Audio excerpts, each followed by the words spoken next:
ഈ വീഡിയോസിൽ കാണുന്ന കറുത്തൊരു കാങ്കയം ഇനത്തിൽപ്പെട്ട ഒരു കാളക്കുട്ടി നല്ല വളർത്തവർക്ക് ഒരു 2-3 മാസം നോക്കിയിട്ട് കൊടുക്കാൻ ഉദ്ദേശിക്കുന്നവർക്കൊക്കെ പറ്റിയതാണ്.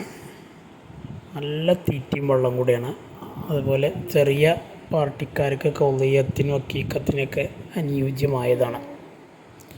ഉദ്ദേശിക്കുന്ന വില വെറും 29,500 29,500 രൂപ. സ്ഥലം മണ്ണാർക്കാടാണ്. ഡെലിവറി സൗകര്യമുണ്ട്. ഡെലിവറിയുടെ ചാർജ് എക്സ്ട്രാ വരും. ഒറ്റ കളറിലുള്ള ഫുള്ള് ബ്ലാക്ക് കളറിലുള്ള നല്ലൊരു കാളയാണ്. 2 മാസം 3 മാസമൊക്കെ നോക്കിയിട്ട് കൊടുക്കാൻ എന്ന രീതിക്ക് വളർത്തുന്നവർക്കൊക്കെ പറ്റിയതാണ്. കുറഞ്ഞ സമയം കൊണ്ടൊക്കെ ഇറച്ചി കയറ്റി മെയിന് കയറ്റിയിട്ട് വിൽക്കുന്നവർക്ക് പറ്റിയ നല്ലൊരു കാളയാണ്. കാണാൻ ഭംഗി ഉണ്ടാവുകൊണ്ട് പെട്ടെന്ന് വിറ്റ് പോവുകയും ചെയ്യും. 29,500